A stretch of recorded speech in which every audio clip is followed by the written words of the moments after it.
All the dirty work, all dog. I'ma dive on the floor, go try to block every shot, and I'ma be physical with you the whole game. You know Stu gonna be physical with you. When you think of the Pistons, you think of just hard work and just gritty basketball. That's just the identity you gotta have when you putting on that jersey. I'm not your average breed of canine. Not a good dog, I'm bad boy for life. I set the tone, don't care about no tick. Let it be known, I get my respect. Come in the lane and see I don't bluff. If you retaliate, that's on ya. Talking pundits, I hear you're ashamed. Talking that shop, you must want this way. Tryna tell ya, look the dog palm, mess around, find out, Look the dog palm, mess around, find out,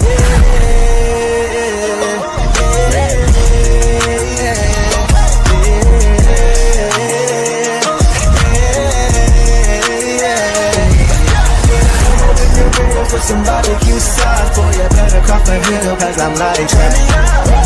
When you're ready for some barbecue sauce, boy, you better cough a hill, cause I'm like that. The dog palm, mess around, find out.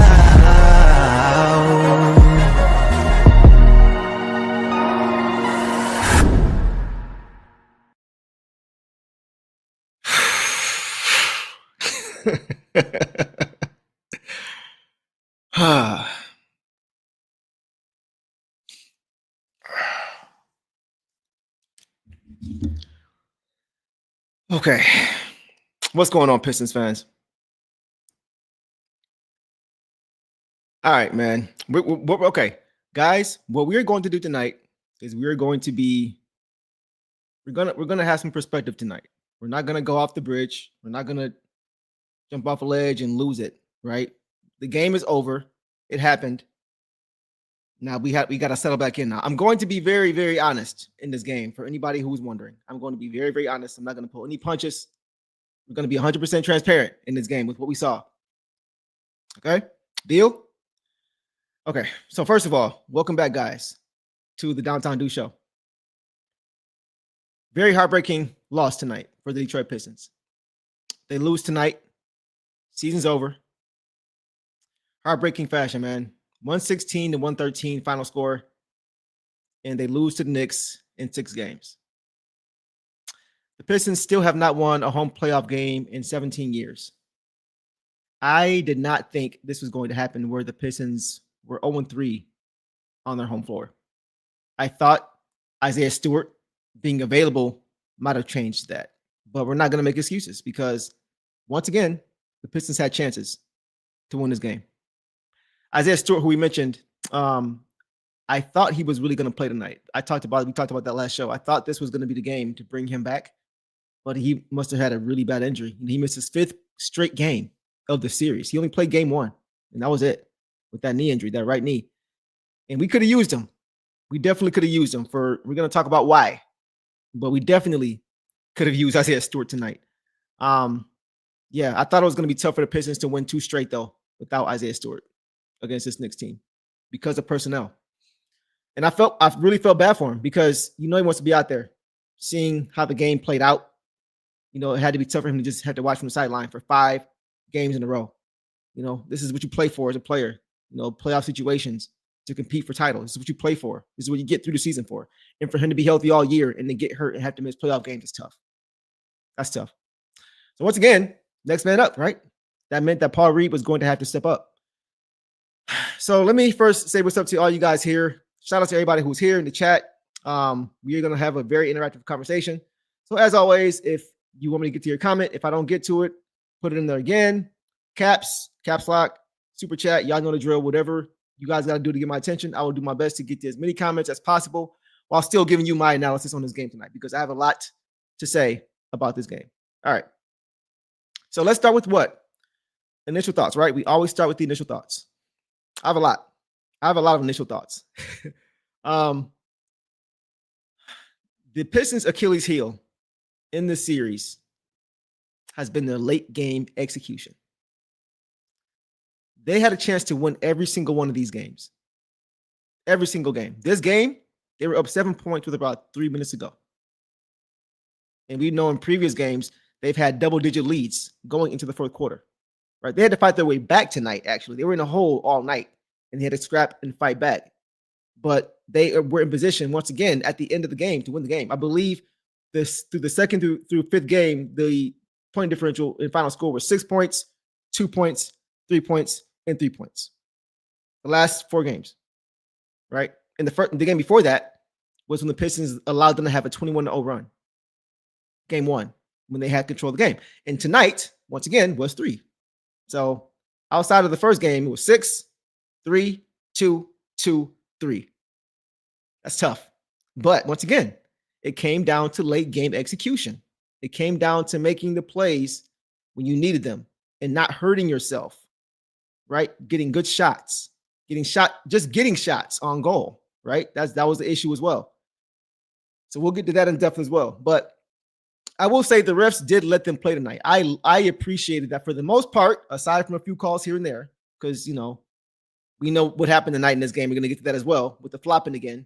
But the refs let them play. I thought the refs called a very fair game on both sides. So you could argue fouls on both sides, but I didn't feel like there was a discrepancy on either side as far as the amount of foul calls, as far as who was getting a more fair whistle. It felt pretty fair to me. So the referees were not really the highlight of the game, and that's a positive, right? So want to get that out the way. But guys, the first and second half were nearly identical, except for the final score, right? First half, the Pistons did not hit first. We talked about the last game. The Pistons hit first last game. They dictated style of play early last game, right? They were able to turn the ball over, or turn the Knicks over, get out in transition, easy buckets last game. They really set the tone for how the game was going to be played. Tonight, that was not the case in either half. The Pistons got off to bad starts in both halves. The Pistons came out a little bit lackadaisical, and the Knicks came out a little bit more focused in both halves to start the game. I got to give them credit for that. And that really put the Pistons in a hole. Because the Pistons are a never-say-die team and always fight and always quit, they're never out of a game. You can count on one hand how many games the Pistons just got blew off the floor in this season, right? They continued to fight all season long. That's why you can't ever count them out. And tonight was the same thing. The problem was that they shouldn't have had to do that because they should have gotten off to better starts. They're at their best when they are getting off to good starts and hitting first. And tonight they didn't do it. And they were in a hole all night. For most of the game, they were in a hole. And it came back to bite them. They had chances to still win the game. They had a lead despite that in the fourth quarter again, but they couldn't put it away. And I have to give credit where credit is due, guys. The Knicks played well tonight. They played a very sound game. They executed. They didn't make all their shots, but they executed. They got back on defense. They didn't allow the Pistons to get out in transition. They didn't have a lot of turnovers, which leads to them having to get back on transition defense. The Knicks did not do that tonight. They had tonight, how many turnovers did they finished with 15, but I think they had 4 in the first half. And that was a very critical point. So that was something I had to give credit to the Knicks for. And Jalen Brunson, guys, he stepped up tonight. He was on fire in the first quarter, but all game, he was just knocking down shot after shot after shot after shot. He was flopping around, especially in the second half, right? But it wasn't as bad as it has been. And the call that really could have affected the Pistons in a negative way, that could have really bit us, they overturned it. So for the most part, he just knocked down shots, man. That last play of the game, he got a nice cross on Asar for open 3 and knocked it down. He made shots, man. He stepped up in the fourth quarter and made shots. So I got to give him credit for that. And the Knicks as a whole, for the most part, they made the right plays. They didn't really hurt each other or hurt their team a lot. They were really making the right pass to the right guy, right? They were reading the defense and making the right play. They looked like the more experienced team. I thought this series was going 7, and based off of how these games went, it probably should have. Tonight should have pushed it to game 7, had they executed late. They didn't. But when the Knicks were not knocking down their shots, guys, this is another key to the game. The Pistons were not able to secure long rebounds. And I understand there's going to be some long rebounds when you have a lot of threes going up. but you got to be able to secure more rebounds than that. You got to be able to finish possessions, man. We're going to get to some specific plays where that happened, but there were a lot of long rebounds. The Pistons, they were trying to block out, but you have to be able to step up and grab that rebound from the perimeter. You got to go get that. You have to, because so many times tonight it led to offensive boards for 3-pointers, and that's so demoralizing for your defense. When you play 24 seconds of good defense, but you don't finish the possession, and you end up with the worst case scenario to where you still give up 3. You know, that hurts. And it seemed to demoralize them at times, the Pistons, you know, because after that, the first quarter was really when they started turning the ball over and unraveling a little bit. They played decent to start the game, but once they kept giving up those offensive boards, they kind of just unraveled a little bit, and they kind of frustrated them. They started turning the ball over. They started pressing, and that's what led to an 11-0 run from the Knicks in the first quarter to go up 20-8. 20-8, first quarter. You can't get off the starts like that. They seem to do that more when they're at home than when they're on the road. And it became a moment of, you know, we need to stop the bleeding quickly before this game gets away from us at that point in the game. But to the Pistons' credit, that's when the vets really stepped up. You know, in particular, Tobias Harris and Dennis Schroeder, they made shots after that 11-0 run to help get the Pistons out of the mud offensively and back on track. And in the second quarter, they kept fighting, right? Their defense tightened up a little bit, and they got back to who they were. They stopped turning the ball over, right? And they just executed on offense, whether it's the half court or in transition. You know, they were getting more turnovers, and they were the ones that were getting out in transition. And the same thing was happening on both sides, guys. Both teams were looking to turn the other team over and get out and run. What it really came down to was half court offense. That's really what it came down to, half court offense. And I think the Pistons are better than the Knicks are when it comes to turning teams over and getting out and running. Pistons are one of the best in the league, but the Knicks are better in the half court. I think the gap is wider between the Knicks being better than the Pistons in the half court, executing out of the half court, than the gap is between the Pistons being better than the Knicks getting out in transition. And I really think that's what this came down to, guys, because the Pistons are better than the Knicks at getting out in transition, turning you over and running. But the Knicks are obviously better at playing in the half court and executing and not turning the ball over and getting good shots. That's the difference. That was the difference in tonight's game, and that was a big difference in the series, because when the Knicks started getting back on defense and trying to prevent the Pistons from getting out in transition, and when the Knicks stopped turning the ball over as much and preventing the Pistons from getting out and running in transition, the Pistons had to rely on their half-court offense, and they did not execute nearly well enough to finish this game. That was the difference. That was the difference. That's why I kept saying it's all about execution. It's all about execution. And late down the stretch, the Knicks did, and we didn't. That's what it comes down to. Let's pause and get a few super chats in here. I see you guys are really wanting to get your thoughts out. So I really want to get as much as I can, as many comments as I can. So let's go ahead and check out a few super chats, and then we'll get back to this game. Dominique, showing love as you always do, brother.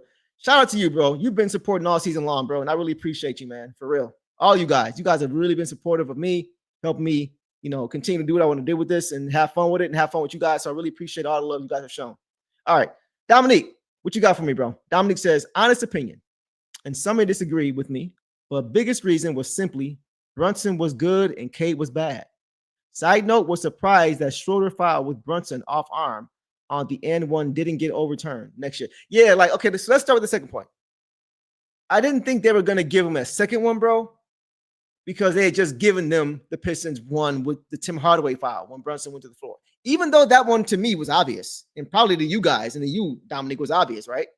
But I didn't think they were going to give them two. I think that could have been a narrative that could have been pushed, right or wrong. You know what I mean? I think that was part of the reason. Had the Tim Hardaway one not happened, had Jalen Brunson not gone down on that Tim Hardaway one, and then we got the shorter call, I think you may have seen the Pistons getting that one, right? But I didn't think they were going to give us two, especially that close. It was like it was nearly back-to-back plays. It was like a few plays in between. So I didn't think we were going to get both. And I think that was kind of the difference as to why we didn't get that call. But I think you're right. I think that could have gone either way. But I can't really get mad at that because at least they did the right thing with the other one. We've seen plenty of times when they don't do the right thing, and it's obvious. So I'm trying to give them a little bit of credit. Our team, we want them to win. We want them to get all the calls. But I'm okay with them not giving us that one, but giving us the other one because that one was just blatant obvious. But first point, and we're going to get to this more too. I agree with you. Brunson was better than Cade.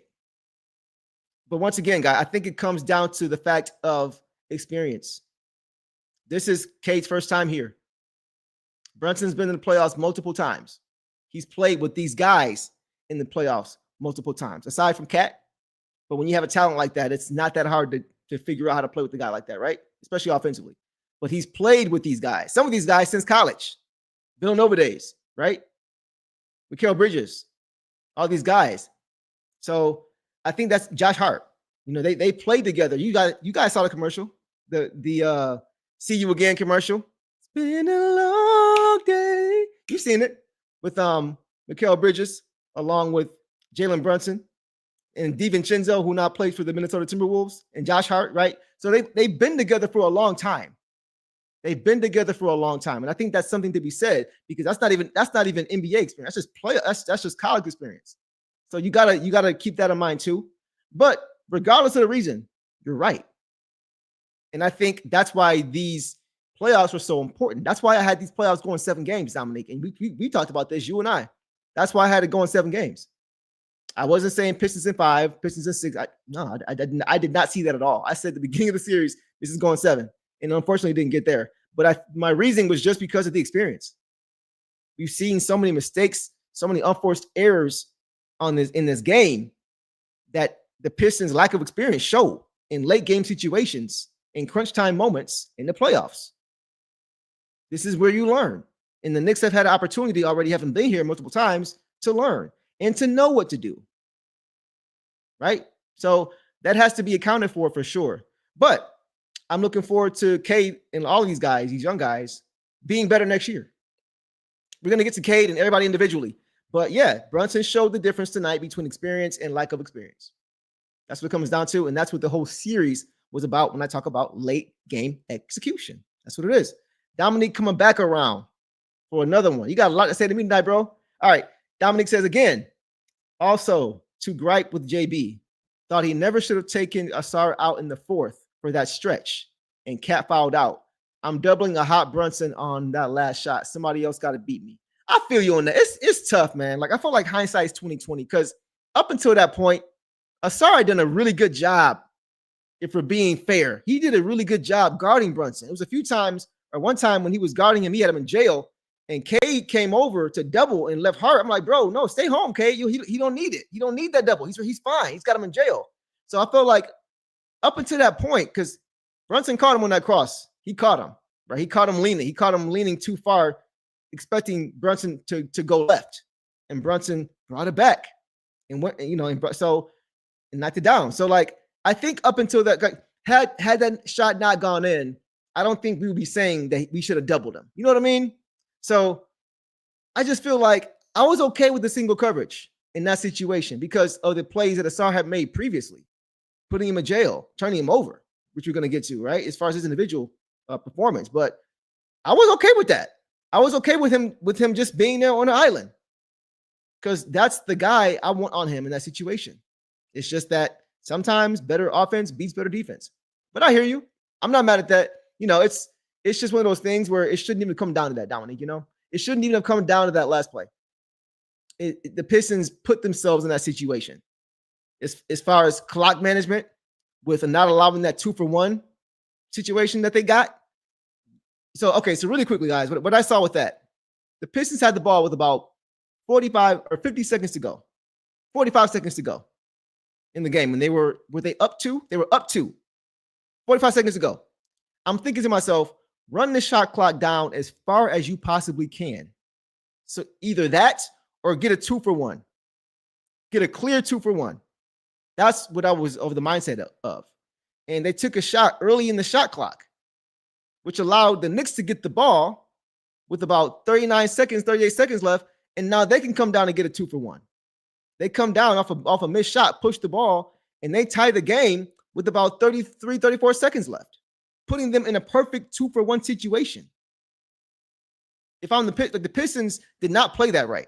And it happened both halves. When you're up 2 with under a minute to go, you got to manage the clock properly. You got to be the one to say, we're going to get the 2-for-1. And we're going to get a good shot on goal as we're doing it. But to turn it over, not to get a shot on goal, and then allow them to score with 30 plus seconds to go, that's a perfect situation for them. The clock management there was not good. It was not good. And they come down and they score on their 2-for-1. So now it's tied, and they're going to get the last shot because it's 35 seconds left. So now you can't even really run a good play. You want to run the clock. You don't want to run a play with a 10-second play to try to make sure you get a 2-for-1. So there wasn't enough time for the Pistons to get a good shot to try to get the 2-for-1, right? So they had to run all the clock, which meant that the Knicks were going to get the last shot. They didn't manage it well. And it played out the worst case scenario. The Knicks score in the 2-for-1. The Pistons don't score, and the Knicks score, and the Pistons don't get a shot on goal. Like guys, it literally is late game execution. That's what I'm saying. The Pistons did not execute well at all late in this game. Up until that last few minutes, they did very, very well, right? It started the fourth quarter out terribly. Midway through, they got back into their style and was able to turn them over and get buckets and get good shots. Toward the end of the game again, same thing. Late game execution. It was not there. So just wanted to break that down, Dominique. But I agree with you, man. Like I agree with you that the Pistons could have did some things better. But as far as Asar, I'm okay with that. I'm living and dying with Asar guarding Brunson, especially when he guarded him the way he did tonight in last game. So Brunson just did a tough shot, man. But I appreciate you as always, Dominique. DG says, proud of the guys for getting us here. The Pistons beat the Pistons the whole series. Got the inexperience out the way. Now Trajan has to show up. Yes, 100% DJ. And that's what I meant when I said, guys, perspective, right? Keeping this in perspective. I know in the heat of the moment, in the heat of the game, and I'm talking to myself, I'm talking to this guy too. In the heat of the moment, heat of the game, when you know you're supposed to win the game and you're looking ahead to the next game and you know you're supposed to keep playing playoff basketball and then you don't, and you're thinking about how the things that have caused you to lose in the past are still happening, that's the frustrating part in the moment, right? That's what is annoying and frustrating and heartbreaking. But DG is right. We got to keep it in perspective. That's what I said. That's what I said to begin the show. We have 14 wins last year, 44 this year, 30 plus 30 more wins than last year. And the team is set up for the future much better than it was last year. We have a great coach here now. We have a great GM that is leading us, hasn't missed on any of his decision-making this year. So got to keep it in perspective. But it's still okay to break down and talk about what you saw as well. So like DG said, offseason is finally here. This is not finally here, but the offseason is now here. The Pistons, for the first time in 17 years, have won a playoff game, are playing in May, right? And in play, even though they should have won some of those games that they lost, and we all know it and the whole world knows it, they didn't get blown off the floor. They didn't get swept. No game was a blowout, and they pushed them to almost 7 games. They pushed them to 6 games, 6 hard-fought games. It's bittersweet because those close losses, some of those probably should have been wins, but at least we weren't getting 30 ball, 40 ball. At least we weren't getting blown off the floor and embarrassed, and we made it tough. So for a young team, based off what happened last year, looking at where we are, nobody thought we'd be here. Nobody thought we'd be fighting the Knicks tooth and nail in the first round of playoffs, pushing them possibly to a 7th game after what happened last year. Nobody thought that. Nobody thought that. So in the grand scope, big picture, right? Great season. Great season for our Pistons. Great season for this team. And we're going to get to that more later in the show. But DG, you have a point, my guy. All right. So guys, let's go ahead and get back to the rest of my initial thoughts that I had in this game, man. So like I mentioned, man, the Pistons, because of how they played in the first half, they were down 14. In that second quarter, the way they were able to get back to their style of play allowed them to be able to go back up and have a lead going into halftime from 14-point deficit to 2-point lead at halftime. And I got to give credit where credit's due, man, because Malik Beasley, we're going to get to Malik Beasley. Malik Beasley came alive in that first half. I think he had 18 points in the first half, all on threes. And we'll get this stat line later, but he was the reason the Pistons were able to not just get back into the game, but grab back momentum of the game going into halftime. He was a big reason for that. He knocked down timely shots in this game in the first half, right? And he deserves credit for that. And in the second half, unfortunately, started off just like the first half, guys. It was like deja vu. The Pistons were not playing to their style. They allowed the Knicks to hit first again. The Pistons were turning the ball over, unforced errors, just coughing it up. And they got behind again. The lead did not last for more than a minute. The game was tied immediately because of poor shots coming out of halftime, which we'll talk about. We're going to get to that later. But they just did not play their style of basketball again to start the half. And it wasn't anything really that the Knicks were doing. The Knicks were just capitalizing on the Pistons' mistakes. Kudos to them. But the Pistons were not just being forced into turnovers. It was just careless basketball again to start the half. And they were very, very antsy on defense. They weren't disciplined on defense. They were jumping at everything. Every pump fake, they were jumping at it. They weren't sound on defense. They weren't rotating well. And that allowed the Knicks to get penetration and to move the ball to the open shots. The Knicks did a good job of that, of finding the help and making the right pass. The Pistons didn't make it hard for them because they kept jumping at everything and couldn't stay in front of anybody. But the Knicks made the right play out of it. But the Pistons, they made too many mental mistakes. Third quarter made way too many mental mistakes, once again, to start the half. First half and second half. First quarter, third quarter, they started the same way. Same way. Not finishing possessions defensively. All those loose balls, not grabbing them, not boxing out, allowing easy putbacks. The things you've seen them do well all year, the attention to detail, the small things, they weren't doing those tonight. When the Pistons are at their best, they are doing those things. The effort plays, the execution plays. They weren't doing that for most of this game. For a lot of this game, they were not doing that. Their effort is what kept them in it despite that, right? But you got to have both. You got to have the execution with the effort. The effort only take you so far. At some point in the game, especially late in the game when it's tight, you got to execute. You got to execute because everybody is giving effort in the late game situation. The Knicks knew how important this game was. The Knicks were not trying to go back home in a game 7 with the pressure all on them. Y'all thought we had house money tonight? Imagine how much house money we would have had if we were going back to game 7. The Knicks knew that. They were trying to end this series. They know the longer the series goes, the more it favors the Pistons because the Pistons are deeper. They're not playing as many guys, as many minutes, and they're learning on the fly. They're getting better every game. They're getting more experience. That favors, the longer it goes, the better it favors, the more it favors a younger team. The Knicks are like, no, let's win this series now and get out of here. And they execute down the stretch, and that's why they won. So, yeah, that was the story of the game, man. Fourth quarter, with Brunson on the bench to start because he usually starts the fourth quarter on the bench. I said to myself, the Pistons got to take advantage right now because the Pistons were down 11 after that third quarter. After starting off slow again in the half, they found themselves down a double-digit lead going into the fourth, the same way they found themselves down a double-digit lead going into the second. It was the same thing. In the late game execution, man, it just was not there. The Pistons were up 7 points, guys, with 3 minutes to go in the game. Up 7 points. But turnovers, again, late game execution. They were not able to get out and run because the Knicks down the stretch did not turn the ball over. The Knicks, off of their own missed shots, got back on defense. They did not allow the Pistons to run. So what that means is I got to execute in the half court. And the Pistons didn't. And the Knicks did. That, once again, guys, was the difference in this game. So a few more super chats we got to get to, and then we will get to the individual box scores. But I wanted to give you guys a breakdown of what I saw with my 2 eyes as far as this game and why the Pistons did not close it out. And if you guys saw something different, let me know. Let's get some more comments going. I will be sure to get to as many as I can. All right, let's get to Bodie McBoatface. What a name. He says, I appreciate you, man. He says, big-time players make big-time plays in big-time games. Kate turned the ball over twice, threw a terrible inbound pass, and missed 2 layups. So you know what? Let's get to Kate, guys. He set that up beautifully. So, Bodie, I appreciate your comment, bro, and your contribution.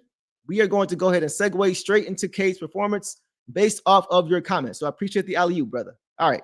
I'm going to leave this comment here. and we are going to talk about Cade. All right. So let's get to the box score, guys, and let's really break this down and get into the nuts and bolts of this game, right? All right.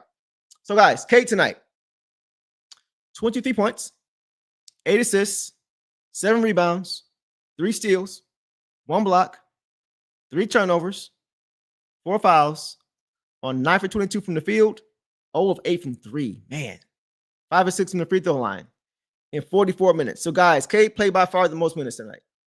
44. The Pistons only played 8 guys. Guys, tonight, no Ron Holland, no Fontecchio, obviously no Stewart. It was just Paul Reed, Schroeder, and Bees. And it was tough because we were already down Stu. So we only playing 8 guys was tough. And Paul Reed only played 8 minutes.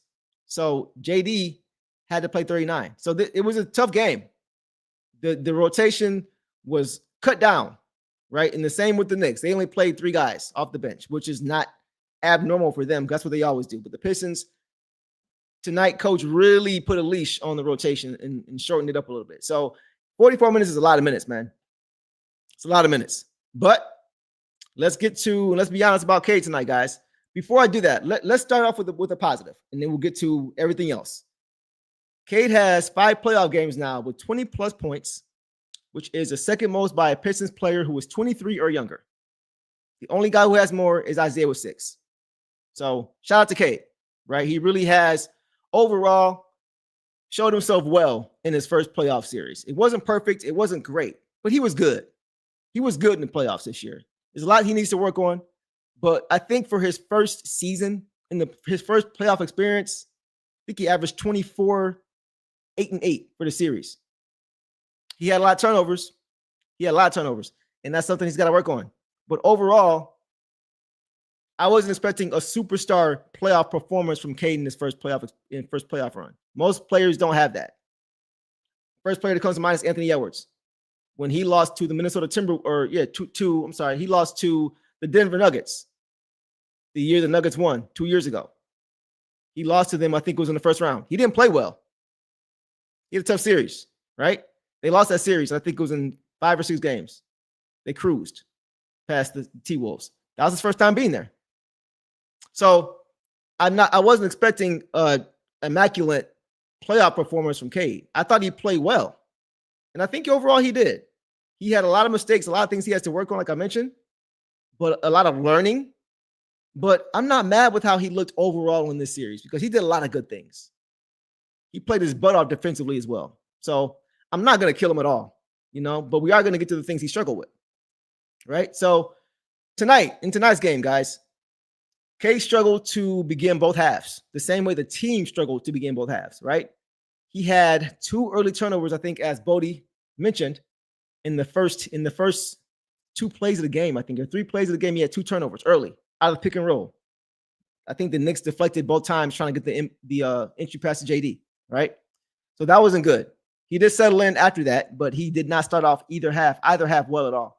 To start the second half, he comes up the court, gets a screen from JD, and just pulls a 3. Wasn't even close.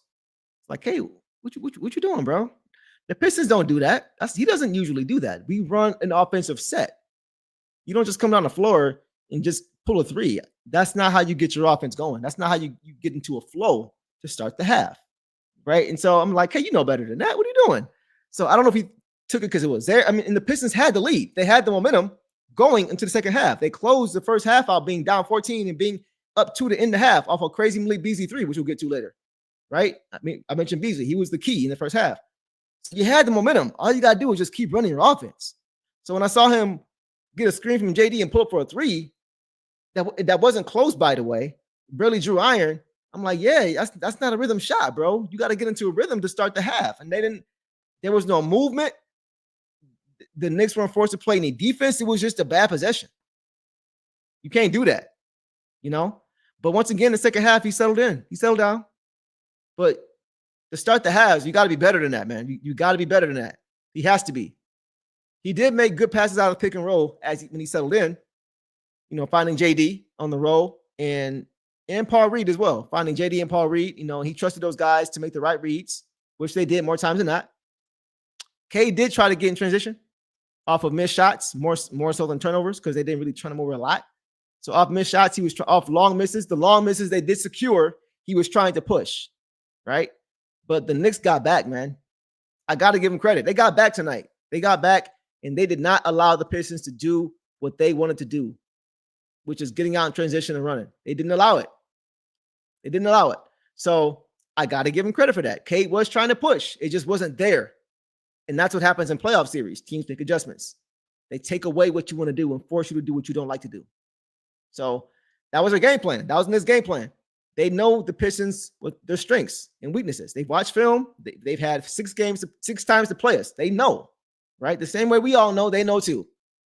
So they kept the turnovers down, especially in the first half, and they made shots. When you're taking the ball out of the net over and over and over again, you can't get out and run, unless you're the Showtime Lakers. So, but I will say that Cade did play really good defense on Cat when he was guarding him. He played really, really big. On the perimeter, he was trying to take him to the post. He played really big. And he got on the boards too. He got on the boards. The Pistons tried at times to get in the boards, but Cade was trying to get in the boards. He played good physical defense on Cat. Cat had, I think, 10 points tonight. So the Pistons did a good job on Cat overall tonight. He wasn't getting what he usually gets. We talked about how taking away the team's strength and things like that. We'll get to that because Cat was not able to do those things like he has been doing earlier in the season, or early in the series, rather. But late in the game again, Cade, bad pass to JD, bad decision making. And he had 2 shots at the rim late that he missed. When Brunson was getting off, I got to be fair. When Brunson was getting off late in the game, Brunson, he couldn't miss. He's making shot after shot after shot after shot. And Cade had 2 shots at the rim. He went lefty on both of them. And I think they both barely drew iron. Like you got to be better than that. That's when we need you to be the all NBA player that we know you are. I know it's your first time there, and that's what I'm attributing it to, because he's still trying to understand how to play in the playoffs, and he's trying to make sure that he's always on the same page with his teammates, his new teammates. Also, guys who have not been there before, like Asar, right? So that, like JD, those things play into it. So it's just late game execution. I hate to keep saying it and beating a dead horse, but that's what it comes down to.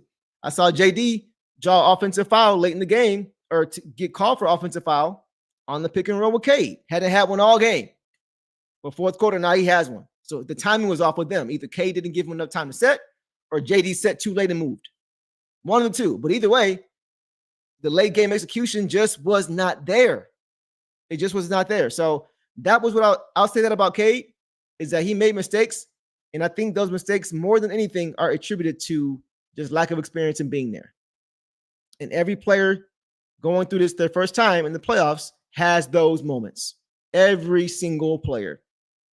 Every single one of them. Think Kobe Bryant in his first playoff run when he threw up 3 air balls in a row, right? Against the Utah Jazz.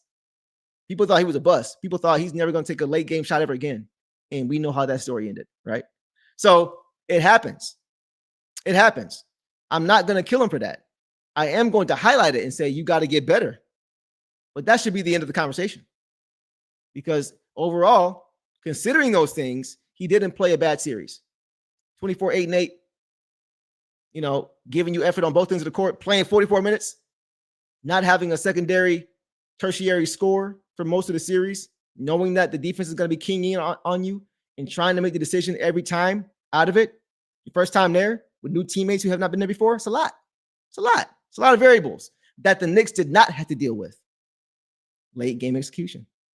Big part of it, man. So I'll leave it there with Cade. Cade has had a great year, guys. Let's not overlook Cade's season. We talked about the Pistons season. Let's not overlook Cade's season, man. First time All-Star, going to be an All-NBA player. Showed the world what we all knew, that he is a star in this league. We all saw the diamond in the rough, despite the pieces around him. Most of us could see it. For those who didn't, they know now. Because once you put adequate pieces around him, he still has not played with one All-Star in his career. Cade has still not played with one All-Star in his career. You look at everybody in his class, they can probably all say that. First top 5 picks in his class, Jalen Green, Scotty Barnes, right? Evan Mobley, Franz Wagner. They've all played with All-Stars. All of them. Cade hasn't. It's a big difference. It has to be considered, especially in the playoff series when the opponent knows that and they know you're the head of the snake. And after that, it gets tough. They know that. So though I got to give Cade credit with the criticism. He had a great season, and that can't be overlooked. And I think next season he's going to be even better because of the experience, just like the rest of the team. So we'll leave it there with Cade. All right, guys, let's get to some more super chats, and we will keep it moving. Sumo says nothing. Sumo, drop me a comment, bro. Let me know what you thought about this game. I appreciate the dollar, but let me know what you give me something to talk about. Let's holler at me about something so we can talk about this more in depth. But I appreciate the comment. Let's get to another super chat. Johnny Batman with the hundo ball. Appreciate you, my bro. As always, man. Johnny says, thank you for the Pistons coverage this year. I appreciate that, bro. You're welcome. Now that our season has ended, I'll be waiting on that Downtown Deuce Isaiah Stewart music collab. Big dog. Hey, man, that song is cold, bro. Like, Stu, if you watching this, bro, we gonna have to get in the lab, bro. We got to do that. I might have to send you a DM, see if I can respond. But yeah, Johnny, I appreciate that, brother, man. Listen, man, it's been a fun season. It's been a fun season, man. And being able to do this with you guys has been great. It's been great, man. I may have my son come on the stream a few times next year, just so you guys can get a chance to see him and things like that. Change it up a little bit, add a little bit to it, right? But this has been great, man. And Johnny, I appreciate you and all of you guys' contributions. Johnny, you've been here all year with me, man, rocking with me. And I really, really appreciate you for that. Giving great comments, great commentary, great conversation. So I appreciate you guys. And guys, if there's anything you want to see going in the next season or in the off season, added to the channel or taken away from the channel, let me know. Like, I'm here for y'all. We do this together. We talk together. We enjoy our Pistons team together. So let me know. Be interactive. I want to make sure this is the best experience for all you guys every single time I come on here. So thank you, Johnny. I appreciate that, brother. Thank you, all of you guys. All right. That's enough of that. That's enough mushy. Let's get back to this game, right? All right. So let's get to one more super chat and then we'll move on. King of Judah, appreciate you, brother. Cade has to do two things this offseason: hire a shooting coach and work on his turnovers. I agree with that. I don't know about the shooting. I don't think he needs to really work on his shooting. Listen, he played 44 minutes, man. The first thing to go is your legs. You know what I mean? Like, he did have a bad shooting series. You're right. He did not shoot well this series. But once again, I think when you were down your secondary option for the entire series, it's going to make things tough for you because your options are limited. Your offense is limited. Your versatility is not what it could be. When the Jaden Ivey is not available, it makes it hard. And when you also have a guy like Asar who only is effective in very particular ways offensively, it makes it hard. When you have a guy like JD who's a great finisher around the rim, but doesn't have the range to spread the floor, it makes it hard, right? So now pretty much the only offensive threat you have are Tim Hardaway Jr. and Tobias Harris, right? And CHJ at this point is a very good player, but he is a rhythmic shooter. He can score here and there, right? He can get buckets here and there, but he is pretty much a pigeonholed, very foundational and prototypical shooting guard. Shooting guard. That's his game, right? He's not going to be a creator, a playmaker. He doesn't do those things. So when you factor all those things in, it makes it hard to shoot well when you have the ball in your hands all the time because the defense is loading up on you because they know those other guys are not as versatile as you are offensively. It makes it hard, especially when you're playing so many minutes. So I don't really think his shooting needs to be, you can always improve, but I don't think he needs to hire a shooting coach per se. I just think he needs to have another option around him. Getting a Jaden Ivey back next year is going to be huge for him. Huge. You guys watch what I say. You watch what I say. Next year, Cade's best friend is going to be Jaden Ivey because the game is going to be so much easier for him. So much easier for him just having that other ball handler on the court consistently that can just give you more space. Another playmaker who can just give you driving lanes just by being on the court. Can't double Cade all the time because now you got J.I. waiting to get downhill with an advantage. 4-on-3, 3-on-2, right? Just waiting. And he's going to make you pay. They can't do that with They can't double with Jaden there. But the Pistons don't have the option because he's not available. Those things are important. And that's why I just think he needs to continue. Because like I mentioned, he has not played with an all-star yet. Think about that for a second. Think about how much he has to do with not having an all-star. He has good teammates. Don't get it twisted. He's got good teammates, but he doesn't have a guy that he can just rely on to say, here, go get a shot. Give me a blow. I'm a chill right here. You run this offensive set. He didn't really have that. Come January 1st, that disappeared. That was when Jaden Ivey broke his leg. January 1st. Just having him available is going to be huge. He is going to be one of our offseason additions. Just getting him back, because we got used to playing without him for 3-4 months. So being able to implement him back into this offense and knowing that defensively, even though he's not where we want him to be yet defensively, he's growing. He's a willing defender. You can put him on, at times the best offensive player because just of his raw athleticism. You can put him on a Trae Young, a speedy guard, because he's quick enough to stay in front. He's strong enough to stay in front. So what I'm saying is that just getting him back, guys, is going to be huge on the shooting for Cade and the turnovers for Cade, because once again, they're not going to be able to shrink the floor and just focus on Cade and trap him and blitz him because you got a Jaden available, just waiting to catch that pass and get downhill, right? So I think we'll see a better Cade next year just because of that. He's going to work on his game, obviously, like he does every offseason. This offseason, we saw him work on the floater, and we saw him using that this year, and it's been a lot better. It's been great. So we'll see more improvement from Cade, from all these guys, but I think it's just getting our roster back, having a full roster. I'll say all the time, we did not see Jaden and Asar in the starting lineup all year. Not one game did Jaden and Asar play all year. It was either THJ and Jaden at the shooting guard and small forward, or it was Asar and THJ at the shooting guard and small forward. We never saw Jaden and Asar. When Jaden went down, Asar came back from the blood clot. That was it. So just having our roster complete from day one, hopefully with no injuries, knock on wood, will make a lot of difference for this team. So I appreciate your comment, King of Judah.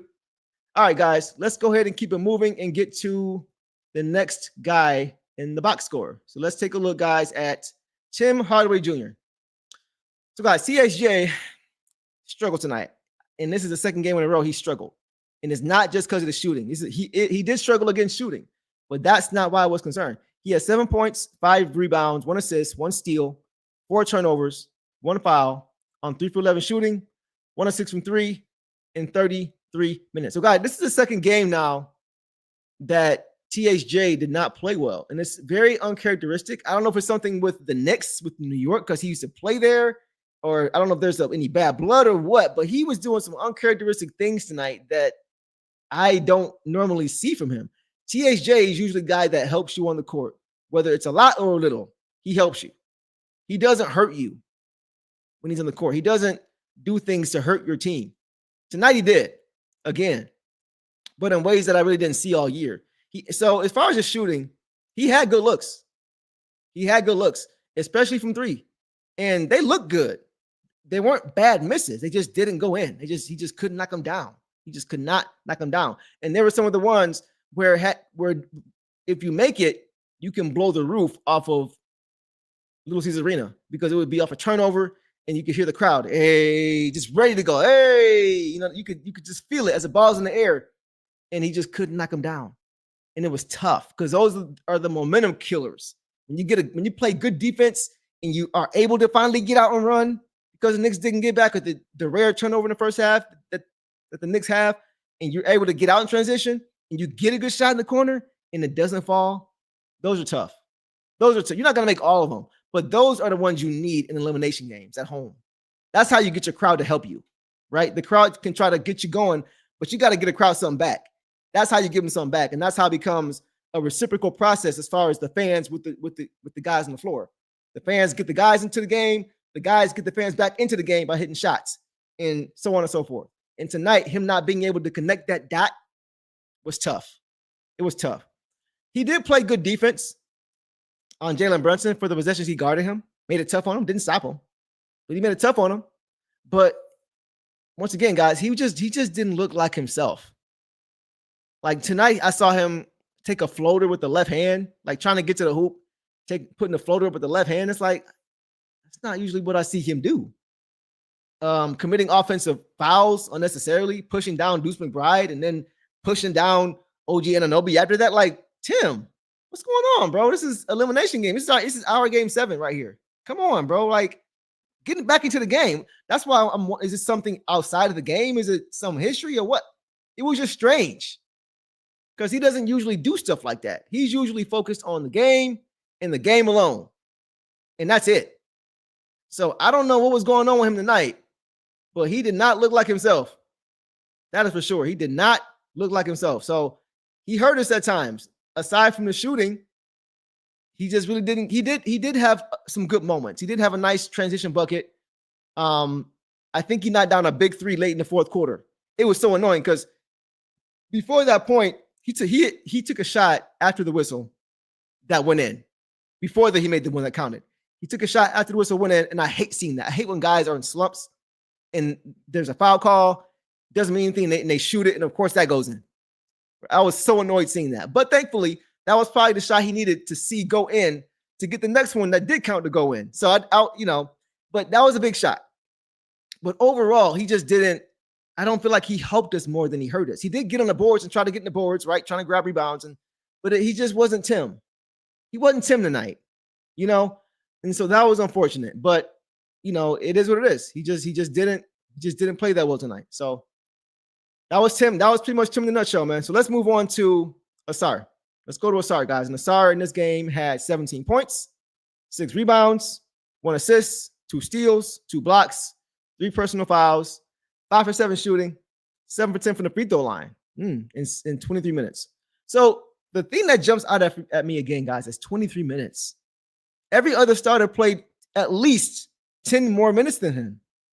Schroeder played, guys, 2 guys off the bench played more minutes than Asar. Schroeder had 30, Bees had 24. In the starting lineup, the second lowest amount of minutes was Tim Hardaway Jr., and he had 33 minutes. Why is Asar only playing limited minutes, man? I don't understand that, guys. I know he hasn't been the best offensively, but he had 17 points tonight, man. It wasn't like he was a non-factor offensively tonight. And the other things he was giving you, the steals, the blocks, the solid defense, right? Just hitting a single, just trying to force Brunson into a tough miss, not trying to always body him and get a steal, not trying to go for the home run. Just go for the single, get a good stop. He did a lot of that tonight. His free throws, 70%. For him is like 90. That's great. But it was a mixed bag with Asar. It was a mixed bag tonight. He did have the turnovers again. He was bobbling the ball again early, moving too fast again, right? But despite that, I still think overall he was a positive because of what he gave you defensively. And Jalen Brunson, I was confused by this because Jalen Brunson played the entire first quarter, all 12 minutes. I was watching his minutes. He played the entire first quarter. Asar only played 6, and he only had 1 foul. So why in the world are you allowing Brunson to play 6 minutes out of the first 12 without having Asar on him? I'm not trying to listen. I know the coaches would know way more than I do. The coach, JB Bickerstaff, knows more. He's forgotten more basketball than I'll ever know. But I don't understand that one. Unless Asar was just gassed, and even if he was gassed, this is the final game of the year. Like, there is no tomorrow. In the words of the great Apollo Creed, there is no tomorrow. If you lose, there is no tomorrow. It's win or go home. Win or go home, and we're going home. I think in part because he played 23 minutes. He didn't even play half the game. If it's me, I need Asar on the court every single minute that Brunson's on the court. If that means Asar doesn't do anything offensively for me, fine.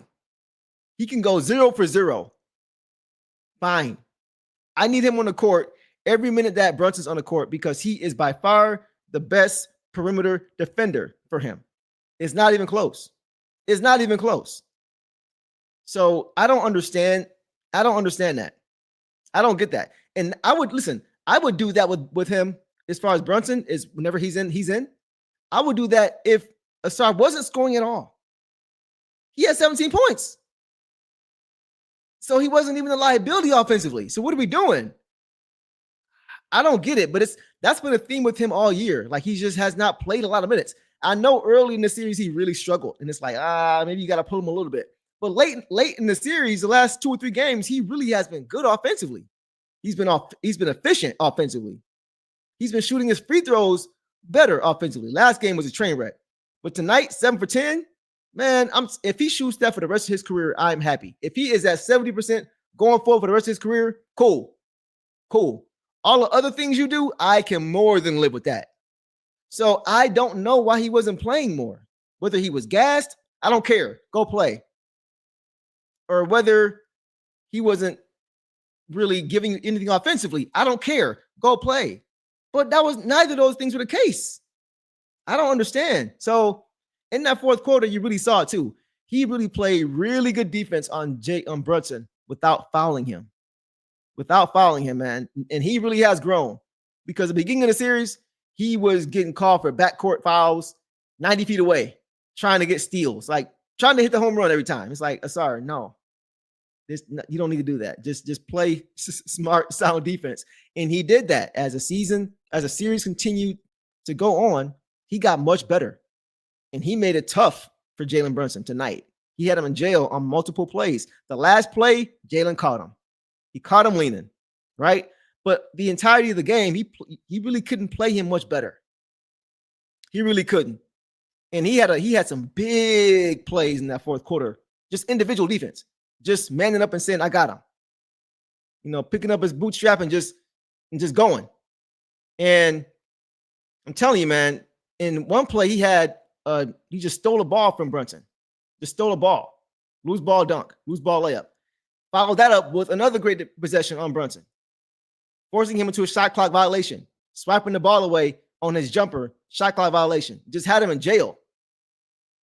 But the mixed bag we're talking about, very next possession, he didn't block out Bridges and allowed an easy sip-in on a shot missed by Jalen Brunson, or I forgot who was by, but somebody took a shot. I think it was Brunson on a switch. And he allowed Bridges. He didn't box out.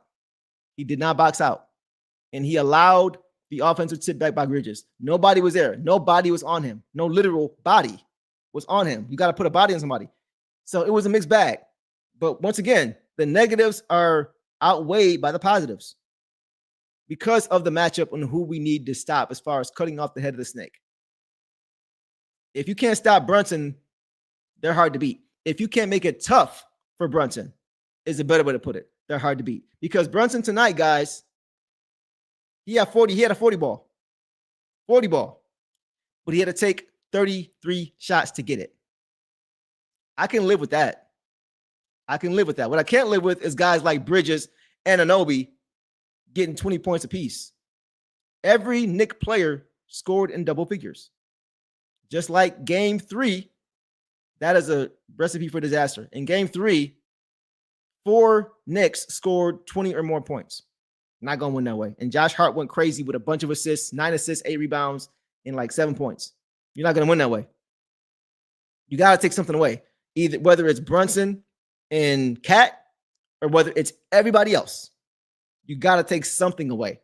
The Knicks only had 6 bench points. McBride gave you 3. Payne gave you 2. Robinson gave you 1. That's it. So if that's the case, you got to shut somebody's water off. And Asar Thompson, even though he didn't shut off Jalen Brunson's water, 33 shots. He only shot 3 of 10 from 3. So that's usually what you want if he's going to score 40 points. Take a ton of shots. So that's my take on that. But Asar Thompson definitely should have played more in this game. In 23 minutes, bro, like, I don't understand that. Maybe you guys can help me out with that one. But I don't understand 23 minutes and why he only played that many. So that's a Sterling Asar. But I thought he played very good in the minutes he played overall. Wasn't perfect. Made some mistakes. Mixed bag. But the positives outweighed the negatives. All right. Let's go ahead, guys, and get to Tobias Harris. Tobias Harris, guys, in this game. What did Tobias finish with? Tobias Harris had 14 points, 5 rebounds, 1 steal on 6 for 10 shooting, 1 of 3 from the 3-point line, 1 of 1 from the free throw line in 39 minutes. So these guys played a ton of minutes, man. Sheesh. 39 for Tobias is a lot. It's a lot. But he balled out tonight, especially in the first half. He really was quiet in the second half. Defensively, he stepped it up. But in the first half, offensively, he had it going. He made a lot of tough shots. And he just played, once again, just seamlessly within the flow of the offense. He just plays seamlessly within the flow of the offense, man. And I like that about his game because he can do a little bit of everything, and because he doesn't dominate the basketball, he can play on any team, especially when he's giving you what he's giving you defensively. Like, Tobias is not going to take a ton of shots. He knows he's not the guy, so he's not trying to be the guy. He's taking good, efficient shots within the flow, just sound basketball. Not glamorous, just good.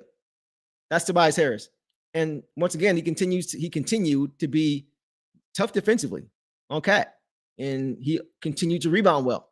Offensive rebounds, right? And one thing I want to point out with Tobias is that he met Cat at the three-point line every single time Cat was trailing. When they would get the rebound, the Knicks would get the rebound, and you would see Cat trailing. In the past, you would see JD getting out late or JD not getting into his airspace. And it didn't matter. Tonight, it didn't matter. Tonight, as soon as he would catch it, you would see Cat try to launch. It would be 40 feet at times. And whenever he caught the ball, Tobias was right there. Right there. That's a big part of why Cat only had 10 points tonight. Only had 10 points tonight. And that's a big part of why. You know Cat wants to shoot. The 10 points in the starting lineup for Cat is the least of all the starters. He only had 4 shots tonight. He only took 1 3 tonight. So that tells you that because he only took 1 3, it wasn't because he only wanted to take 1 3. It's because they weren't there. And a big part of that is because Tobias Harris was in his space every single time he caught the basketball. Every time. Every time. He was not going to allow Cat to beat him. And he didn't. So he deserves credit for that. He deserves credit for that, for his defense. And, aside from that, he tried to body him up. Cat is way bigger than him. So Cat did try at times, try to bang with the paint. But once again, 4 shots.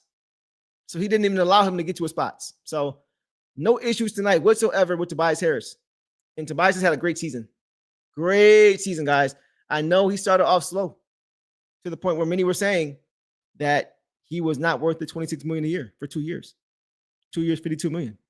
He has more than lived up to that contract on and off the court, whether it's just being a good team player, whether it's him leaning into the defense like I've never seen before, offensively just being a stabilizing force, or whether it's him getting guys suited up, getting guys fitted for their suits for the playoffs.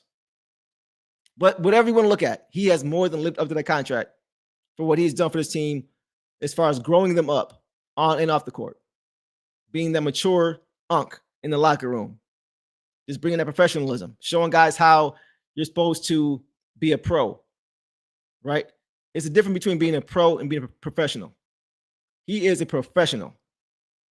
These guys are all pros because they're in the NBA, but he's showing these guys how to be professional. And that's what I love about Tobias Harris. A great season for Tobias.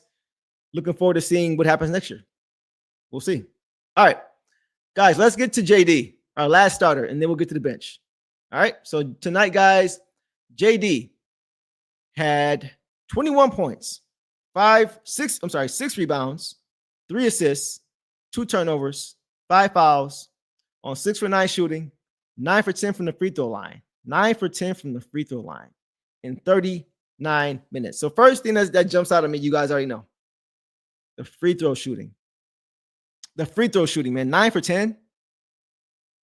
It just shows you the potential he has at the line, because I want him to add more to his bag going into this offseason for next season. Not a ton, just enough. But I want him to be able to do that because he's shown that he can knock down free throws. He started off the season, the first few weeks of the season, shooting 58%. Last year, he ended the season shooting around 70%. And he said he wanted to up that, to improve that. He started off this year terrible, 58%. But over the course of the year, he's gotten better and better and better and better. 9 for 10 from any big is great. 9 for 10 from anybody is great, right? Only the greats have shot 90% for their career. The Steve Nashes, the Steph Currys, those guys, right? So you get 9 for 10 in the big game from your big, yeah, that shows a lot of potential. A lot of potential. He's got touch. He's got touch, and he's locking in at the line. So he deserves a lot of credit for that. And just his overall game, he battled in the paint all night long. You know, he wasn't in early foul trouble like he usually is. I think he got 1 or 2, but it wasn't like it was bad where he had to come out and sit for 10 minutes. You know, he didn't pick up 2 early fouls and then he had to sit down, right? He tried to be disciplined. And he set up shop in the paint and did a real good job on both ends in that painted area, man. He tried to run the floor when the Pistons were able to get out and run, and Kate rewarded him, right? Got easy points.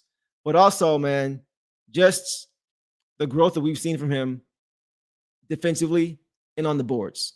Just trying to create extra possessions for his team. Tap outs. That's one of his biggest strengths, is being able to tap the ball out for another possession. Most of the time when you do that, you're going to get the ball back because the defense isn't set. So just those things. He understands who he is now. We talked about it all year. He understands who he is and what he needs to do consistently for this team to be a good team. And he did that. He grew into that role. He embraced it, and he went out and he did it. And he also finished well in the paint tonight. He had some nice finishes in the paint with his left hand, right shoulder. Yeah, he had a few and ones as well. But just really just trying to be a force in that painted area is what he did tonight. And I want to see him this offseason work on developing a consistent jump hook or a consistent 10 to 15-foot jumper. I think that needs to be the next progression in this game, because as much of as good as a lob threat that he is in the finisher at the rim, he's got to add more to his game. He's got to add more to his game that he can consistently go to, not things that he can do from time to time, but things that he can consistently do. That's the key to this whole team, is finding things that you can consistently do well to be great at, not finding things that you can do great at sometimes and other times you're hurting your team, right? We talked about with Asar how sometimes he's so raw, all this potential, but he's not really consistent at anything yet. Very few things he's at right now. In the last 2 games, you saw them focus on that. So JD, it's time to start branching out a little bit. He's 21, of course, but it's time to start stretching your game out piece by piece, adding little things here and there. And I think one of those things is just adding a consistent jump shot from 10 feet out, 15 feet out, no more. That's all we need, right? So once again, JD, great season. Great season. Started off poorly. Started off very poorly by his own admission. He mentioned that he was playing soft, right? But like Devon says, defense and that jump hook is what I want to see from him. That's all I want to see. If we get those 2 things between now and next year, I'll be happy with that. Or throughout the course of next year, I'll be happy with that. For sure. D. Davis, I'm over here cracking up at the Knicks fans in these threads. They want somebody to say something to them so bad. Oh, no, we're not doing that. Yeah, I've been doing this too long to know what rage bait looks like. So I'm going to continue with the show because y'all know the show don't stop for nothing. All right. So, guys, let's go ahead and get to the bench, and then we will call it a night. All right. So this is not going to take long, but let's start with the 3 guys that really were impactful in this game. So let's start with the elephant in the room. Let's start with the elephant in the room. Malik Beasley. I know Malik Beasley, guys. So for those who didn't see the game, I'm going to spoil it now. So if you don't want to be spoiled, just jump ahead about a minute and a half or however long this is going to take. Hopefully not too long. But we all know, guys, that Malik Beasley at the end of the game had a shot to send this thing to overtime. K had a great pass to him out of a double team with 4 seconds left. K got it to him on time on target. Beasley did what I've seen many wide receivers do in the NFL. They take off with the ball before they catch it, and they don't catch it, and it's incomplete. That's what happened tonight. Beasley was so in a hurry to get up the shot that he took his eye off the ball before he caught it and didn't get a shot up. And that was hard to watch because it's the end of the game. It's the end of the series. It's the end of the season. Perfect shot in a spot that we've seen him knock down 53s through the regulars, or hundreds of threes this season. That same spot. And he didn't even get a shot on because now it's a what if. It's not even if It's not even like he took it and he missed it. It's a what if he caught it. Because I felt like had he caught it, he had it right in rhythm. It was right in rhythm. Nobody within 5-10 feet of him. Enough time on the clock to get it off cleanly and then not have to rush it. And he doesn't get it off. That's going to haunt him this offseason, whether he wants to say it publicly or not. I know it is. He's going to be thinking about that. It's going to keep him up at night. So I am not going to kill him for that because it's just unfortunate. It's not really anything you can coach. It's just he's taken a shot 1,000 times before. He just was not able in that moment to lock in and knock it down. I wish he would have, but he didn't. And when you look at the totality of the season, it's easy to focus on the micro with this situation with just the shot. But once again, he's had a hell of a season. He should have been 6th man of the year. He should have been a 3-point contest contestant. He should have been the leader in 3-pointers made this year. Right? If it wasn't for politics and Anthony Edwards taking 18 threes in the last game to pass him by 1, he would have had those things. So I'm not going to, it's the old saying, don't judge me by my worst moment. As bad as that was, and it was bad, Malik Beasley has been incredible for this team this season. 1-year deal for $6 million, guys. Biggest bargain of the offseason by far. So he just was not able to catch it, knock it down. So I'm not going to kill him for that because, it's how it happens. It's how the ball bounces sometimes, man. But aside from that, I did think he made some mistakes defensively, though. Like, that's kind of the double-edged sword with Bees, is that you get the offense, but you notice the defense not being there either. Because offensively, like I mentioned, he single-handedly just stole the momentum from the Knicks in the first half and gave the Pistons a lead, going into halftime. He kept the Pistons alive in the first half. He knocked down his first 3 of the game. And when I saw that, I said to myself, okay, he's going to have a good shooting night. The first 3 he took, he knocked it down. And it was from top of the key. It wasn't one of the corner shorter threes. It was top of the key, knocked it down, boom. I said, okay, he might be able to catch a rhythm tonight. This might be the game he breaks out, right? And he did that. He made some timely threes in that second quarter to really get us going. Man. And so that was big. That was big. He was just the head of the snake for the Pistons offensively in that second quarter. He capped off a Pistons 8-0 run with that crazy 3 falling out of bounds. And then he hit another one at halftime from 35 feet. So offensively, that's what he gives you. But defensively, you notice the difference when he's in the game and Asar's not. Because he allowed so much dribble penetration tonight to guys like Jalen Brunson. And Brunson was making them pay every time. Wherever the help came from, Brunson was making the right pass. And if the first rotation was there defensively, whoever caught that pass was making the next pass to the right guy. The ball was moving faster than the rotation because the ball moves faster than guys running. Right? So they took advantage of that penetration that he was allowing. You would see a start in the game and you would see a lot of resistance as far as with Brunson trying to get to the hoop. He just couldn't get there.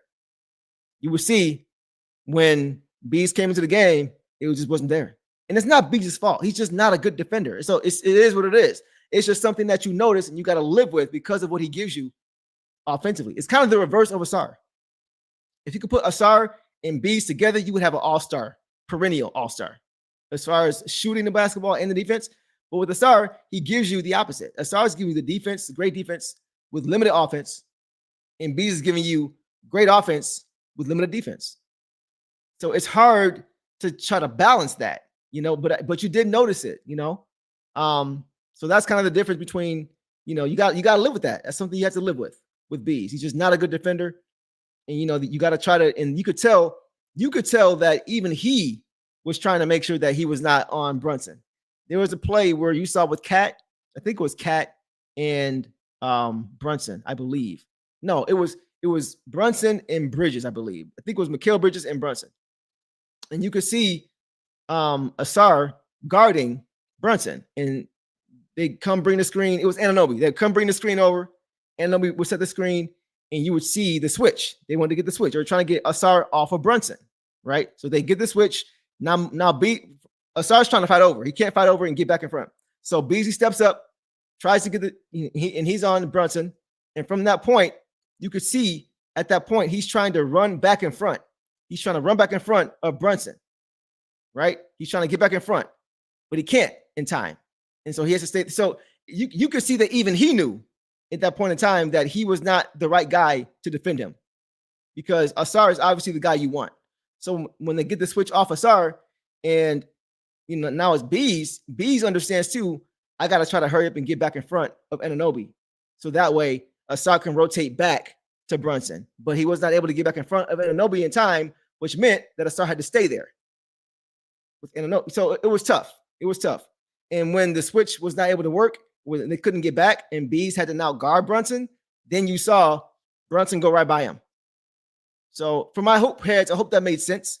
But you guys understand with the pick and roll, with switches, if you know defensively you can't stay in front of that guy, you try to get back in front of your guy off the switch in time. So that way the rotation can reset. But it didn't happen.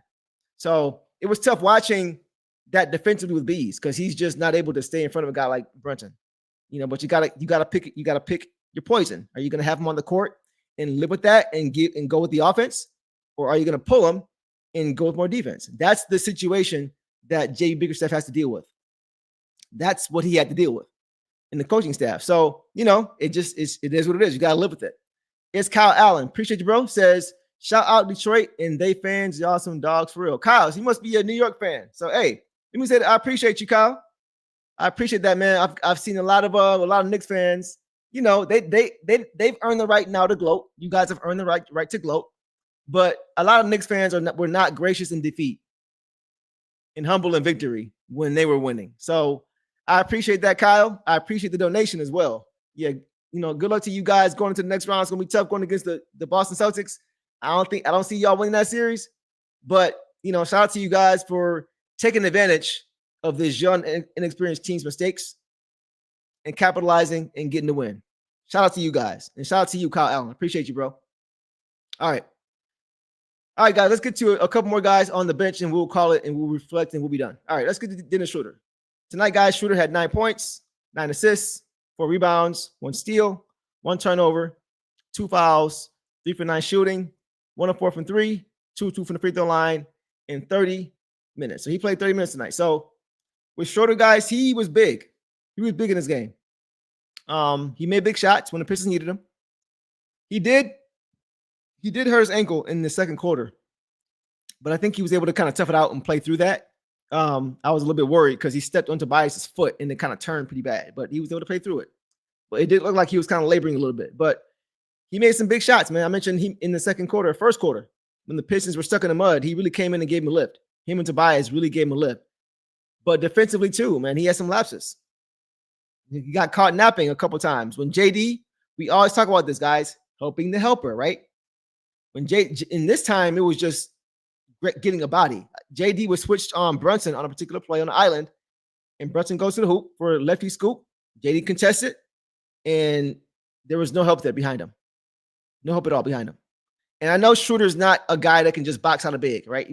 But you got to at least give the effort. You got to at least try to get in front and give the effort, because JD is trusting his teammate to be there. If JD is trying to block a shot, he's trusting to have backside help. So when you see a guy fly in for a dunk and they're untouched, that means there was no effort there. No effort to try to box that guy out. If JD's going up for a shot and you see a guy darting in, a Nick darting in, and he's getting a dunk with no contact, like even if a guy is getting in for a dunk right off of a missed shot of Brunson and JD comes over to help and he can't block it, and now JD's guy is free, even if there's an and one foul, like if the guy comes in and dunks it, but he gets hammered at, because the help's trying to like stop or foul, I'd rather that. Even though it's an and one, I would rather that than just an uncontested putback dunk, because that means there was no effort there. You weren't even trying to block him out at all. And that happened with Schroeder a few times tonight, to where it was just uncontested. Like, just go ahead, get the offensive board and get the score. Like, it just wasn't there. Like, Schroeder also didn't box out Josh Hart for that putback dunk. Same thing. right? You got to get your body on somebody. You got to at least make it tough. We've seen Ron Holland do that a lot. He was good with that. When you see JD trying to help side, you would see Ron come over and just tap the ball away from the offense, from the Knicks trying to get the offensive rebound. He would just tap it away, just tap it out. Ron Holland's great at that. Asar's good at that, right? But Schroeder was not doing that. I know he's not a big guy, but you got to give some effort, man.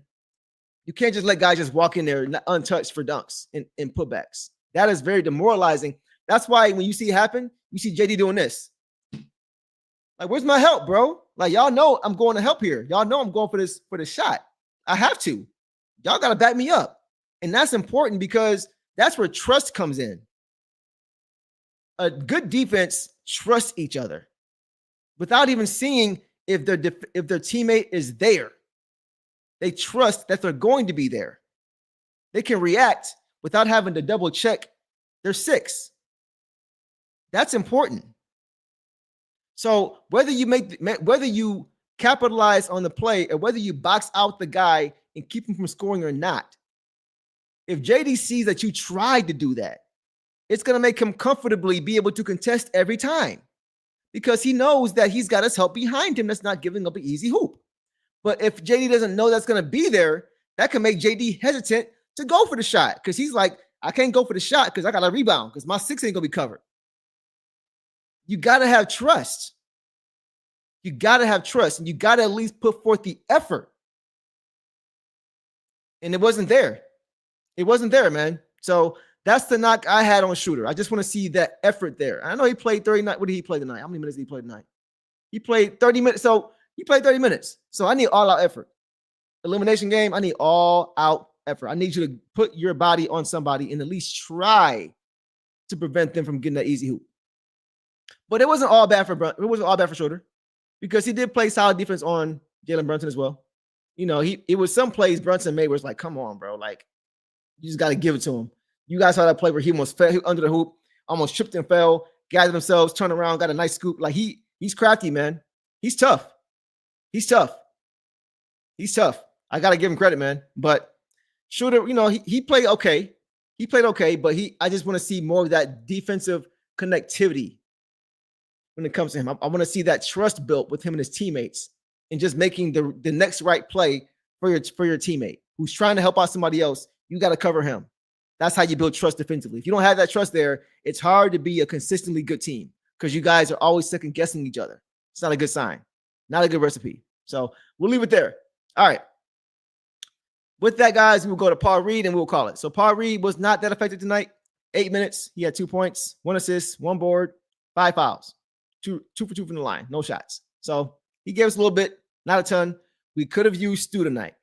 And that's not taking away from Paul Reed, not taking away from him. But we could have used Isaiah Stewart tonight. Just his presence. They would not have had that many offensive rebounds, the Knicks, had Stewart been there. Wouldn't have been there. You know, so definitely want to see him get healthy. Once again, it's very telling that he did not play the last 5 games of the series. He must have really been hurt. For him to be even been trying to keep playing after he got hurt, y'all saw him how he was laboring in that first game out, and I was like, please just stay in the game. Don't take him out because if he comes out, he's not coming back. I knew he wasn't coming back when he went out. But for him to be laboring, still trying to play, imagine how much pain he had to be in for him to miss the next 5 games. So it must have been a lot worse than we thought. And maybe it is for the best that he didn't play. Because I want these guys all to be full strength at the beginning of next year. We know Asar was out for the blood clot, right? That was big. That was big as far as our continuity and our consistency because Jaden went down as soon as Asar got back. And we never got a chance to see this team full strength. Never. And we still had 30 more wins than last year. And we still went to the playoffs. And we still pushed the Knicks to 6 games. And we still almost won 7 games. So it may have been for the best that Stu didn't play. Let's just focus on next year, getting guys healthy, adding a piece or two, not 3, hopefully, to this roster, and then building out from there. That's the best case scenario for this team right now. All right. So, guys, we're going to conclude it there, man. It's been a great season. Great season. I'm really, really proud of this team. Looking to see what happens this offseason now. The Pistons have played much deeper into the season than we all thought they would. I never thought we'd be in May. Still talking Piston basketball as far as in playing games. So great team effort, man. Great season from Coach Bickerstaff, the way he went to bat for this team, the way he was consistently going to bat for his guys, getting on the refs, not allowing them off the hook, getting text for him, crumbling up paper, right? Crumbling up paper and throwing it after post-game interviews, just letting it all hang out, wearing his emotion on the sleeve. Great season from JB Bickerstaff in his first year. Look at what he did. Great first season from Trajan Langdon in his first year. Look at what he did. Didn't miss on any of his signings, any moves he made. They were all great. So next year is going to be fun. But once again, I got to give credit to the Knicks because even though we at times made it easy for them, they capitalized on mistakes. And that is what experienced teams do. And inexperienced teams make the mistakes. And that's what the Pistons did this year in the playoffs. So great season, guys. The Knicks now play the Boston Celtics. And we will see how that series plays out. I personally have the Celtics in 6, maybe 5. I'm going to give them 6 because the Knicks showed how good they can be when they execute. Like tonight, they were good. The Pistons hurt themselves a lot, but at times the Knicks just played well. They played well, so I got to give them credit. All right, guys, Ivy and Stu get healthy. Organic Lino says, Ivy and Stu get healthy. Bring Drum back home and have JB get some head scans before playoffs, and we'll be cushy next season. Oh, man, that's funny. Make a hustler. Check it out. Hopefully, Ivy trains with D. So, look, I want to see Ivy train with D-Wade, and I want to see Cade train with Melo. And Melo has already been on record saying that he wants to work with Cade. Imagine Cade getting with Melo, man. Cade is already a bucket. He can get to his spots whenever he wants. I think Melo can really help him with his turnovers, protecting the basketball. Just the details. I think Melo can really help Cade get to the next level because neither Melo or Cade were super uber duper athletic players. Neither one of them. Melo just knew how to use his body. Melo knew angles. Melo knew timing. Melo is one of the most complete offensive basketball players you will ever see. Ever. I think he's top 3-4 offensive basketball players, just offensive buckets, offensive players ever. I don't think it's that close. He's just so tactical. In a one-on-one, I may take him over anybody else, guys, in a one-on-one game. Jordan, KD, Kobe, I might take Melo over all those guys. He's really that good. So if he is going to be training with Cade, that's going to be a problem for the rest of the league. And I hope we get that. And then hopefully Jaden trains with D-Wade. That'd be great. That would be great because D-Wade is what Jaden should aspire to be. For sure. Jaden is a raw version, a very, very raw version of a D-Wade type player. But he has the size of 6'4". He has a quickness and speed. He's got the strength. He's got the dog. He's got the heart. He's got the want to play both sides of the ball. Jaden is not just a guy who's going to try to get his buckets offensively and play defense. It's not that he doesn't play defense. He just needs to learn how to play better defense. And a guy like D-Wade could really help him with that. So imagine 2 guys from that draft class in 2003 helping these 2 young guys become the best they can be. That rhymed. Don't hit the play at the game. Bars. Anyway, I would love to see that. Make a hustler. I would love to see that. And next season's going to be fun. It's going to be fun. He says Ivy could also train with Rip too. Yeah, absolutely. Running off screens with his speed. When Rip played, he was one of the fastest guys in the league. When Jaden has played, he's one of the fastest guys in the league. So I could definitely see that too. Could definitely see that, guys. Vegas Dev says Carmelo had the quickest. Yeah, bro. His pull-up was ridiculous. And it was automatic. It's only a few guys that I saw. It was only a few players that I saw who LeBron could not stop in their prime. And LeBron's, and you guys know LeBron's my GOAT, right? But I used to get uncomfortable watching LeBron when he had to guard Melo because Melo was just so good offensively. LeBron could do nothing with him. Nothing. And nobody could. 11, 12, 13, during that time with the Knicks, Melo was the best offensive player in the league. Melo is renowned as the best Olympian scorer ever. I think KD has passed him in points because he's been there more. But Melo was the best I've seen on the court in the Olympics. Just buckets where you got Kobe deferring to him. That's how you know. When Kobe Bryant is deferring to you, that's how you know what I mean? Like, who is that guy? Who is that guy? Kobe in the clutch for sure. He's the guy who's going to have the ball in the clutch. But throughout the course of the game, they're looking all for Melo. All of them. So having a guy like, I say all that to say, having a guy like that, like Train Cade, yes, and please, yes. Please, yes, 100%. So we're going to leave it there, guys. I'm looking, yes, Devin, he should have got Rookie of the Year. And I love Bron. But Melo, I think he deserves a little bit more. A little bit more. With that Denver team that first year, he was a bucket, man. They were both 20-point scorers, I believe. So, yeah. But, yeah, guys, great season, man. I'm really looking forward to getting this team healthy, man. I really want to see Jaden this summer working on his game. Hopefully get a chance to chop it up with him a little bit, talk to him a little bit, and just kind of see how he's doing and have something for you guys to talk about because I am looking forward to next season for him. I really am excited about next season when it comes to Jaden Ivey. And I think a lot of people have forgotten how important he was to this team because he has not been available. But I think when he comes back next year, he was on his way to having the greatest year of his career by far. By far. Stats aside, just how he was playing, how he was looking better defensively. He was looking much better defensively, guys. He was shooting 40% from three. He was just improving in those areas of weakness and getting better and better and better. So next season, if he can stay healthy and everybody else can, we're going to see a very, very good team on the floor next year. No trades. We're not getting Devin Booker. Doesn't fit the timeline. Doesn't make sense. Way too much money. Alpha. We have our alpha. That's Cade. I'm not going to pay $50 to $70 million on a number two. That is not getting any better.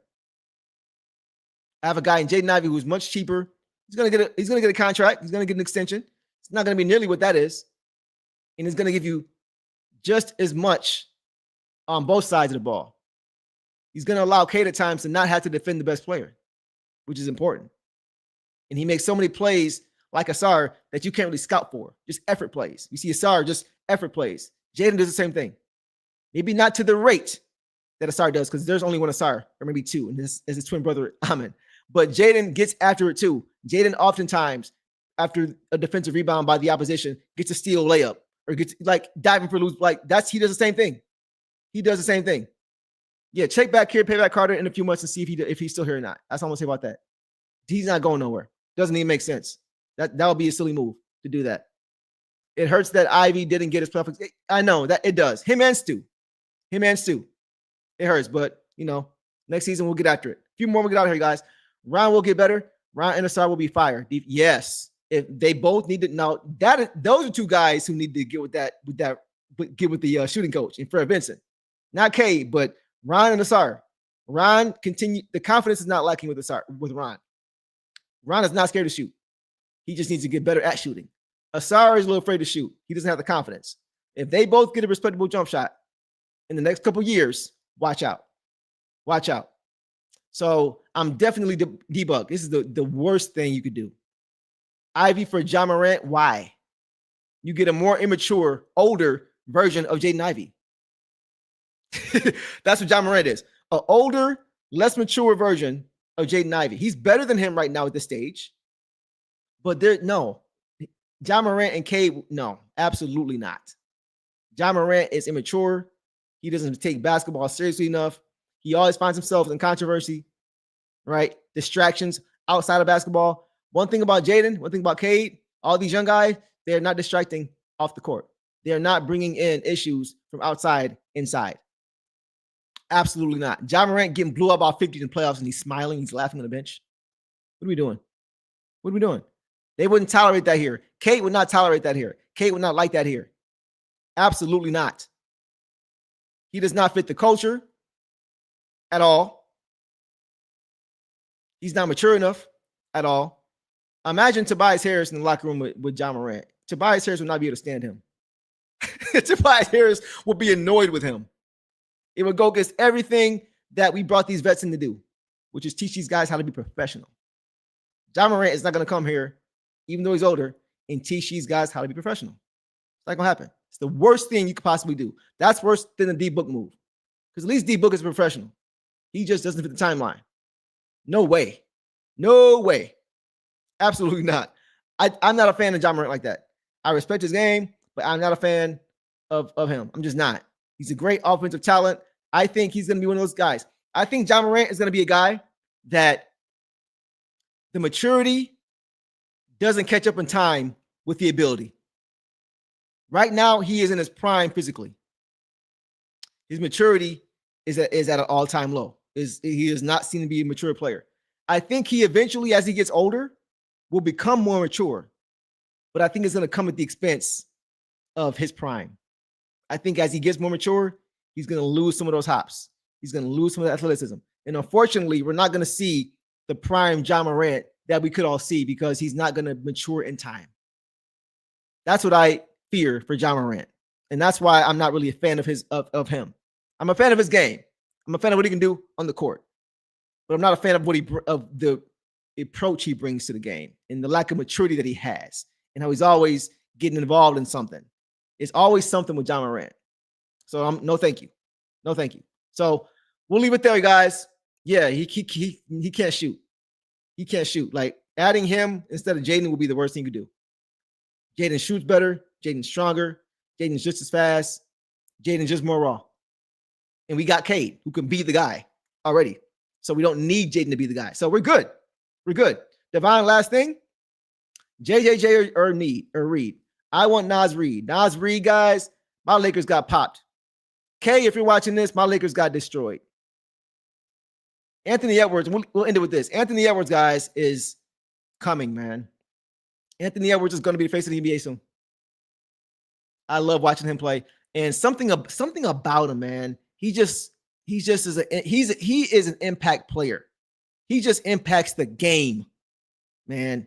He's incredible. Watching what he's done to KD last year, to Jokic last year, to LeBron and Luka this year, possibly to Steph Curry next series. He is sending all the OGs home. It's crazy. It's crazy, man. So, yeah, we'll see, man. We'll see. But Naz Reid is my guy who I want. He is number one on my list. I know a lot of guys say it may not be doable. Not enough cap room. We'll make it happen. Make some trades. Finesse it. Make it work. That's what I'm on right now. You need that guy. You need that guy. I think Naz Reid is that guy. JJJ does not rebound enough for me. He's not a good rebounder. And I'm good on him. I'd rather have Naz Reid. Naz Reid starts on most teams in this league. So we'll leave it there. Didn't mean to get too far off track, but we'll end it there, guys. It's been a great stream with you guys as always. We will keep track. I'll be back in a few days to check out the rest of these series. You guys let me know what you want. Do you want me here every day, every other day, talking about other playoff series or what? Y'all let me know in the comments what y'all want, and I will most likely be able to give it to you if I'm able to. So you guys let me know what we'll do this off season, and we'll go from there. We'll find things to talk about, topics, Pistons news, whatever. Y'all let me know what you want in the comments, and I'll be sure to do my best to give you guys that. So, guys, from me to you, it's been a great season, man, of covering the first game of the season all the way up until the last game of the season. And I appreciate all you guys' support, man. It's been a great season. Looking forward to continuing what we've been doing and just talking about Pistons basketball and NBA basketball going forward. But with that, I appreciate all the love you guys have shown me all season. I really, really appreciate it. You guys don't know how much it means to me. And I'm looking forward to continuing to give you guys more and more of the same. So with that, we're going to get out of here. And I hope you guys have a great night. And I will see you guys in a couple days in Detroit versus everybody. Peace. And when you knock me down, I'm getting back up. Cause when I step on the floor, you know your time's up. I'm on my way up and I'm not gonna stop. We headed straight to the top in the know. I gotta face it. I got no time to waste it.